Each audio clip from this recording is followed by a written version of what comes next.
Right as soon as we thought all hope was lost, the Chicago Bears somehow pull us all back in. But can Mitch Trubisky and the Chicago Bears keep our season alive against the Minnesota Vikings? Watch this video to find out. What is up, guys? I'm back with the Chicago Bears weekly prediction videos. This time I got a Week 15 matchup against the Minnesota Vikings at Minnesota. And guys, it is pretty much going to be an elimination game for the Chicago Bears, okay? Because if you want to have any hope left for this 2020 season, which I cannot believe we actually do have hope after the 6-game losing streak. I cannot believe the Bears still have a chance at the playoffs. But if you still want to have, that hope left for the playoffs, the Bears absolutely need to win this game against the Minnesota Vikings, okay? Because currently, we're behind the Vikings and the Cardinals in the standings. We're actually tied with the Vikings. But if we lose to the Minnesota Vikings, our odds of making the playoffs would drop dramatically, okay? Because currently, we most likely have to win out to make the playoffs. So ideally, we do win out. And at that point, we would have I think an 89% chance of making the playoffs, which, by the way, guys, I'll make a video on all this. I'm explaining all the playoff odds probably after this video. So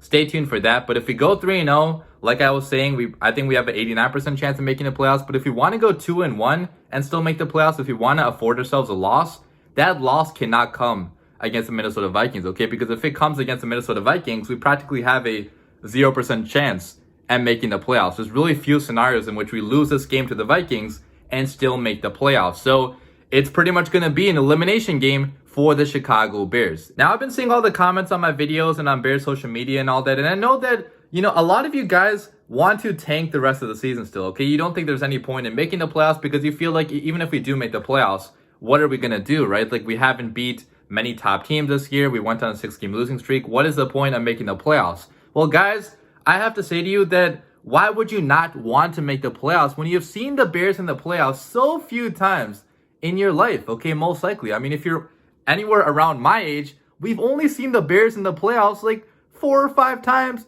in our entire life. I'm 21 years old. I've barely seen the Bears in the playoffs ever, okay? And I haven't seen a playoff win in a very, very long time. So I just do not get why, as a diehard fan, you would not be rooting for your team to make the playoffs. Obviously, I know that draft position is valuable, but guys, draft position is not everything in the NFL. You can still get top-tier quarterbacks without having a top 10 pick, because if you look at all the top-tier quarterbacks in the league right now, the vast majority of them were not even picked in the top 10. So, I mean, in the NFL, it's more about your developmental system, about your coaching staff, and about what you can do with your mid-round picks that makes you a great franchise, okay? All the top franchises in the NFL, the majority of them have not tanked to get to where they are at today, okay? The Packers, they never tanked. The Steelers, they never tanked. The Ravens, they never tank, okay? Top NFL teams do not tank on purpose. They don't lose games on purpose. They try to make the playoffs every single year. So I know some of you guys in the comments down below are still going to say that you want the Bears to lose this game, that you don't care at all about the season anymore, which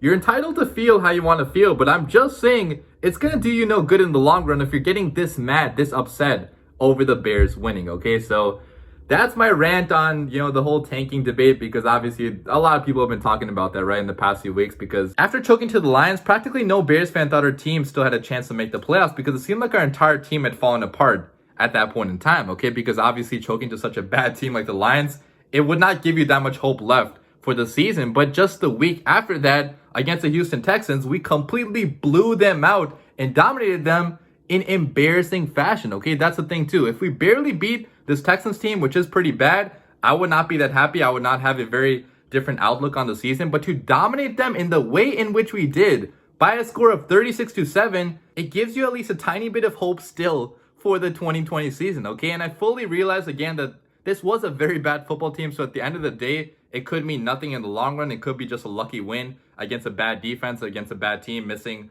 a lot of the starters. But it could also be the start of a winning streak that leads the Chicago Bears to the playoffs, okay? We don't know what's going to happen. That's the beautiful thing about sports. Anything can happen. This is the NFL, and crazy things can happen any given Sunday. And if you look at how the Chicago Bears right now are looking like a totally different team on offense, especially, who's to say that we cannot somehow go on a run and sneak into the playoffs? Because if you look at our remaining schedule, it is very, very easy besides the Green Bay Packers, okay? So obviously week 17 against the Packers, that is going to be a brutally difficult game for the Chicago Bears to win. Hopefully the Packers rest their starters. Fingers crossed if they secure the #1 seed, which in that case, the Bears could have a chance of winning. But if not, it's going to be very difficult. But besides the Packers, I mean, we're facing the Jaguars and the Minnesota Vikings, which both those teams, guys, are below 500. So it's definitely possible for the Bears to beat both of them. Let's start by talking about the Vikings, obviously, because that's who our next opponent is this weekend. So talking about the Vikings, man, I mean, the Vikings don't look like the best football team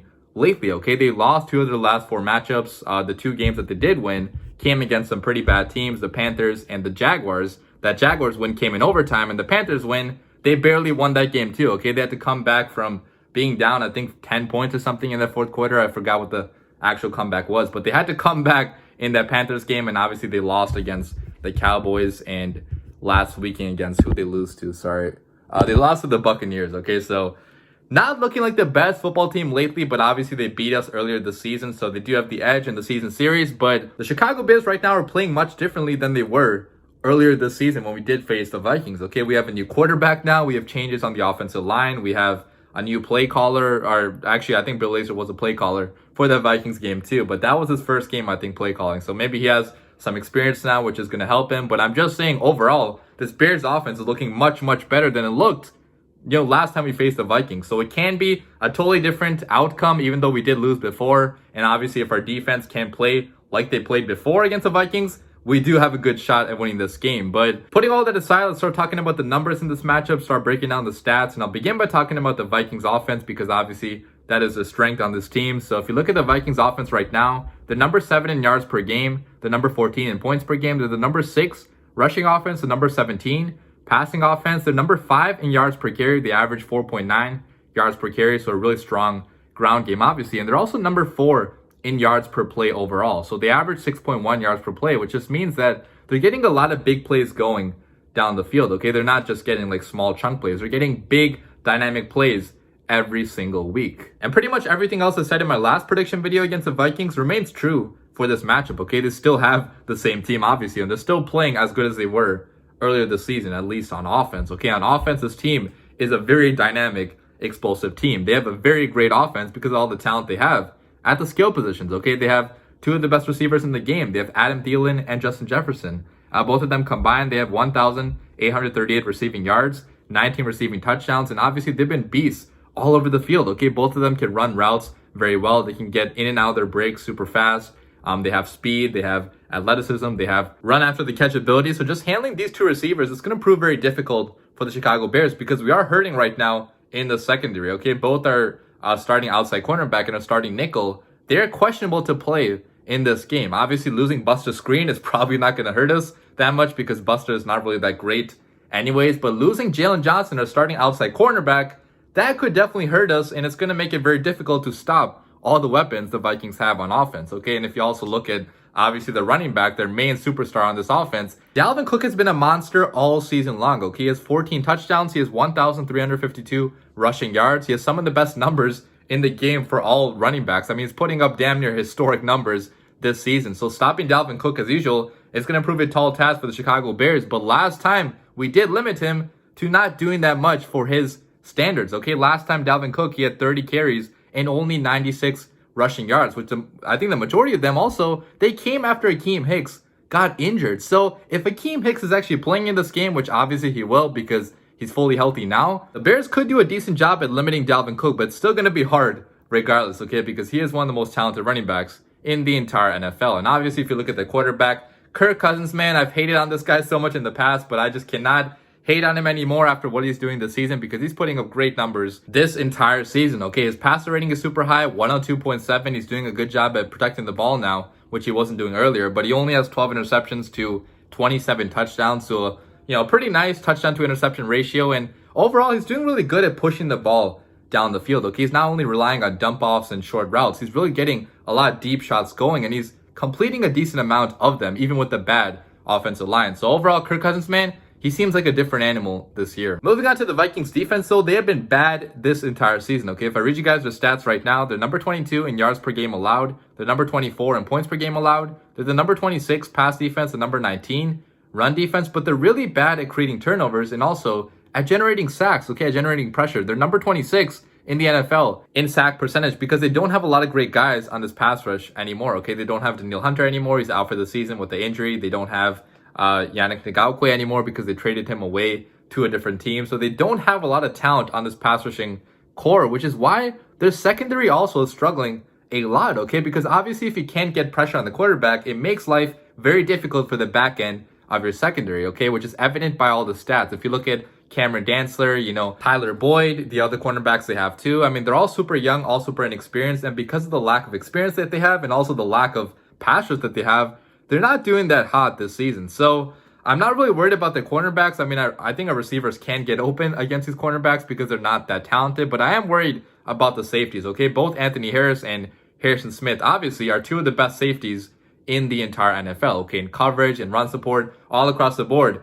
they're going to be monsters out there on the field. So pay attention to both the safeties, but also pay attention to linebacker Eric Kendricks, okay? This guy is a superstar back there in the defense on the front seven. He's obviously very dominant in coverage, but also in run support. He has been one of the best linebackers in the NFL. So hopefully Eric Kendricks does not play because he's on the injury report. So maybe we get lucky and he doesn't play, but if he does, he's going to be, a beast out there, obviously. And it's going to be a guy that the Bears have to watch out for. Moving on then to the Chicago Bears. I'm only going to bring up the Bears' last 3 game stats on both offense and on defense because I feel like this Bears team is looking a lot different now on both offense and on defense over the past 3 games than they looked this entire season. And obviously in football, it matters more on how you're playing lately than how you played the entire year. So talking about the Bears offense, first of all, in the last 3 games, the Bears offense is number 6 in yards per game. They're number 6 in points per game. They're the number 18 passing offense, the number 8 rushing offense, and also number 4 in red zone touchdown percentage. So they've been really great at moving the ball down the field and also at putting up points over the past 3 games, which I have to say again, guys, I cannot believe I'm actually saying that because just a couple weeks ago, it seemed like the Bears offense had no hope at all, okay? Against the Minnesota Vikings, we only put up like 150 yards of offense against one of the worst defenses in the entire NFL. And now with Mitch Trubisky, with new play caller, with changes on the offensive line, Sam Mustipher in there, Alex Barr's in there as well, no more Rashad Coward, the Bears offense is actually looking like a normal NFL offense. Not only that, they're looking like one of the best offenses in the entire NFL. Now, obviously, that's not really true because we did play some of the worst defenses in the league also during that time span. So take all of this success with a grain of salt. But I'm just saying, like earlier this season, even against bad defenses, we did not play this good. So it's definitely a big change on the offensive side of the football. Now, talking about some of the big changes the Bears made on the offense, obviously the biggest one is going to be quarterback Mitch Trubisky, having a new quarterback in here, a quarterback that fits this offense a lot better, a quarterback that's playing a lot better than Nick Foles ever did.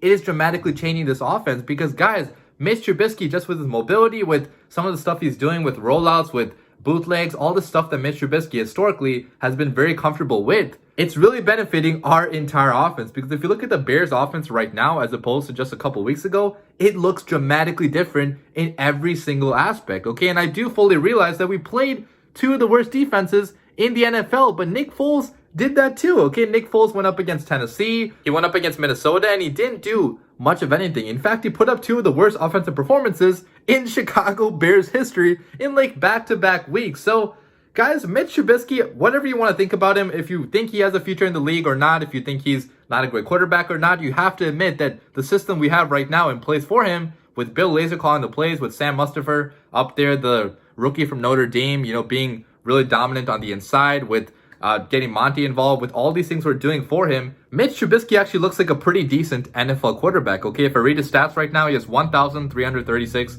passing yards, 13 passing touchdowns, 5 interceptions, and a passer rating of 94.5, which if he keeps this up or improves on it, he could have a better passer rating than he had in 2018 when he made the Pro Bowl. So, like, guys, I'm not trying to say that Mitch Trubisky is the future of the Bears now, but I'm just saying at this point in time, he's playing like a pretty damn good quarterback because all the parts around him are working very well. Okay, obviously I talked about David Montgomery. I mean, David Montgomery, over the past 3 games, he's totally been breaking out in a lot of different ways. Okay, he finally got those big explosive runs that he wasn't getting earlier in his career. He got a big run against the Packers to start that game, 50+ yards. He got a big touchdown run against the Texans last weekend, 80 yards on that touchdown run, which was one of the biggest runs in Chicago Bears history. So I'm just saying that David Montgomery right now, with the change that we made on the offensive line, he's doing things that we've not seen from him his entire career. He's averaging 7.38 yards per carry, 121 receiving yards over the past 2 games, which is I think second best in the NFL for all running backs. He has, top 10 stats and pretty much all the advanced metrics like broken tackles, pass blocking, evading tackles, like a lot of different metrics they use to measure running backs. He is actually top 10 this entire season. So I'm really excited to see how Monty plays in this game. Moving on to the Bears defense, then it's been a totally different story on that side of the ball over the past 3 games, okay? Because while the Bears offense took steps upwards over the past 3 games, the Bears defense took major steps downwards over the past 3 games. And I'm saying past 3 games, but mostly it was obviously that game against the Lions and also against the Packers. They were pretty damn good against the Texans, but I'm just throwing out the past 3 games because that's what I used for the offense. So the Bears defense over the past 3 games, they're number 22 in yards per game allowed. They're number 23 in points per game allowed. They're number 22 in pass defense, number 20 in run defense. And pretty much, guys, the Bears defense has not been their usual self lately, okay? They were their usual self against the Texans, but the Texans were missing their top 4 weapons, so it wasn't that impressive to shut down the Texans. When they did face actual, NFL offenses with a lot of talent, like the Packers and the Lions, they did not do that hot against those offenses because it seemed like the entire defense had given up on the season, okay? There was no passion, no energy, no pride. I mean, the Bears were just getting burnt left and right, and it seemed like nobody actually cared about it. So in this game, it really depends on which Bears defense is going to show up, okay? Is it going to be the same dominant defense that we had for the majority of the season, or is it going to be that bad, pathetic defense that doesn't care that we got against, the Packers and the Lions, okay? Obviously, the Vikings, they have much more talent on offense than the Texans do, okay? They have 2 superstar wide receivers. They have a superstar running back. They have a quarterback playing at a pretty damn good level. So it's going to take the same type of effort that we had against the Vikings last time, okay? Might need 2 turnovers again. We might need the run defense to shut down Dalvin Cook because even though our offense has been a lot better lately, you don't want to get into a shootout with this Minnesota Vikings team because our offense still has not been proven over the course of like a season. So ideally, this defense does show up and does dominate like they did against the Vikings last time. With all that being said, let me get to my 3 keys to a Bears victory. How can the Bears actually win this game? And key number 1, guys, is going to be for Chuck Pagano to send pressure the entire afternoon. And I'm getting super fired up about this because I've been calling for this like the entire season. I mean, Chuck Pagano plays the lamest style of defense that I've ever seen, okay? He has this guys really far off the line of scrimmage. Our cornerbacks are way far off. We never do press. We never do any of that. We don't send blitzes enough. And we just drop back into a soft zone and let teams drive down on us over time, slowly, okay? Obviously, it does work sometimes when the other team cannot really put up points in the red zone, but it also does not enable us to have those same big plays that we had in 2018, okay? We have practically the same roster on defense as we did in 2018, but we're not getting the same sacks, the same turnovers. Now, the last game against the Texans, that was totally different because Pagano actually sent pressure at various points in that game, okay? He blitzed Roquan Smith a couple times, and it worked both those times. Roquan Smith had 2 sacks that game, okay? So if you want to blitz Roquan Smith, one of the best blitzing linebackers, in my opinion, in the entire NFL with the speed, with how it can get by, blockers, that would definitely be a great sign for the Bears. But just in general, guys, I'm saying we have to send more blitzes at Kirk Cousins because otherwise he's going to slowly drive down the field and slowly rip all of our hearts apart, okay? We cannot enable that to happen at all. Send constant pressure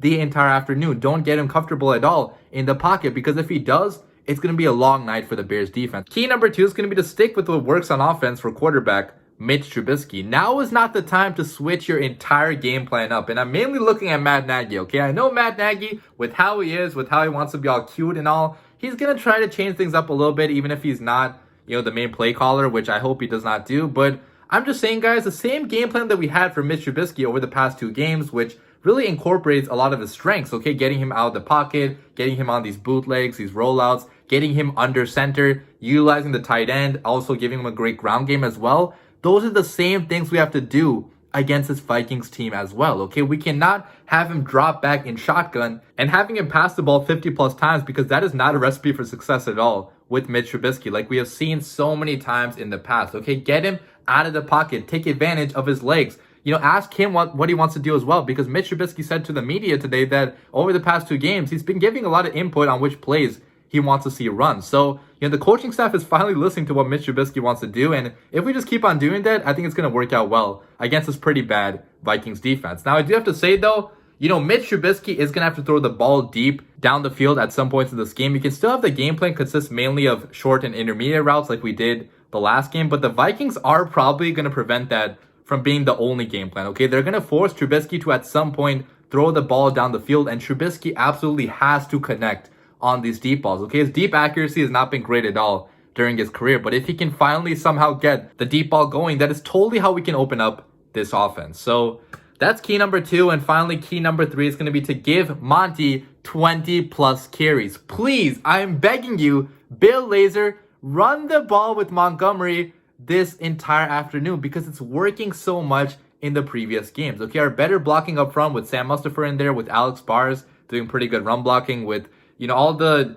changes that we made on the offensive line. It's really enabling Monty to have a lot more success, and we're seeing big things from Monty. But the only problem is we're not giving him enough carries to even have more success than he's already having. Okay, in very limited carries, he's had under 20 carries the past 3 games. He's still putting up like damn near 100 yards per game. So if you can actually give him 20 plus carries in this game, you can win time of possession, you can tire out their defense, and you can also make life a lot easier on quarterback Mitch Trubisky. And finally, it is time for my score prediction for this game. Who do I have winning this matchup? And guys, I have the Chicago Bears going into Minnesota in a must-win elimination game pretty much, losing to the Minnesota Vikings by a score of 24-21 only because I am a curse, okay? I am 100% a curse. Every single game I've picked the Bears to lose this year, they have won practically every single time. Okay, I'll have to go back and check that myself, but I believe every single loss I picked for the Bears, they've actually came back and won that game. And obviously, the majority of the wins I predicted for us this year,